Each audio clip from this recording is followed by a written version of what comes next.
करता सामाजिक सलोखा कायम राहावा यासाठी देशमुख कुटुंब आपल्या गडावर आलेलं आहे. ताई बोल. बाबा, आज तुम्ही महंत आहेत, महाराज आहेत, गुरु आहेत आमचे. म्हणजे तुमचा दर्जा खूप मोठा आहे. आज तुमच्या पुढे मी खूप लहान आहे.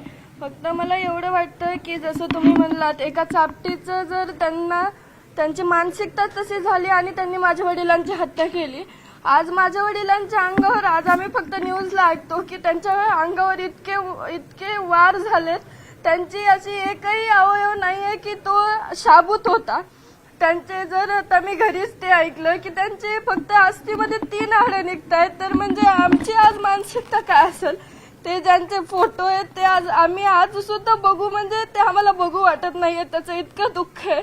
फक्त म्हणजे मला एवढं वाटतं की जे तुम्ही आमचे जे विचार होते किंवा माझ्या वडिलांची हत्या कशी झाली, त्याचं मागचं कारण काय, ती घटना कशी, जशी मागाशी तुम्हाला चाचाने सांगितली, तेवढंच तुम्ही आमचं म्हणजे एकदा ऐकून घेतलं पाहिजे होतं आणि नंतर तुमचं जे वक्तव्य ते करायला. काहीही बोललेलो नाही, मी तुमच्या पाठीमागे आहे.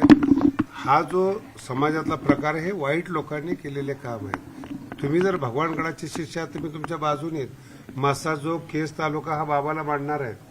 अनेक वेळा दौरे झालेले आहेत, म्हणून कदाचित माझ्या बोलण्याचा गैरसमज झाला असेल.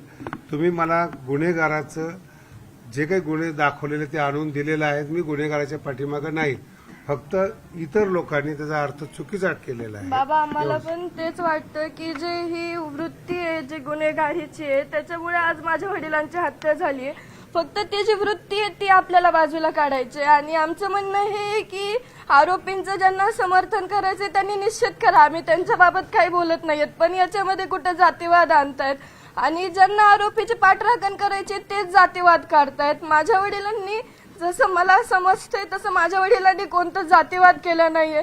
आता सगळ्या चाचाने सांगितलं की आमचे शेतकरी सुद्धा हे वंजारी हेच आहेत, त्यांचं सुद्धा अण्णा मुंडेच आहे. पण आम्हाला एक असं याची खंत वाटते की जो माणूस जसं दलितांना वाचवण्यासाठी गेला, त्यांनी कधी जातीवाद न केला, त्याच्यामध्ये न्याय मिळवण्यासाठी असे वेगवेगळे फाटे का फुटतायत. आमचं एकच म्हणजे आज आम्हाला इतकं दुःख आहे, आमचं गाव सुद्धा या दुःखातून सावरू शकलं नाही.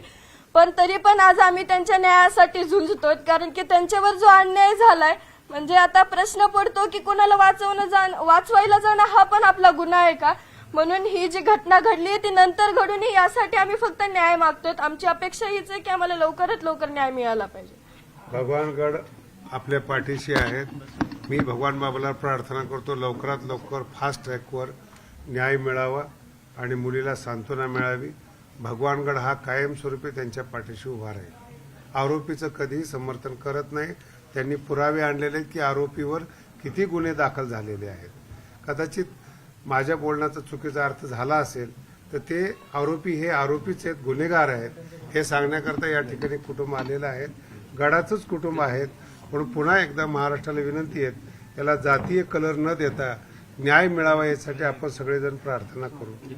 भगवान बाबा की जय. शास्त्रीजी, यापूर्वी तुम्ही काही माहिती घेतली होती का आपण या प्रकरणाची, ज्यावेळी धनंजय मुंडे या ठिकाणी आले होते भेटायला त्यावेळी? बस झालं, त्यांना जेवू द्या, जेवून घालू द्या, बाबाचा प्रसाद घेऊ द्या.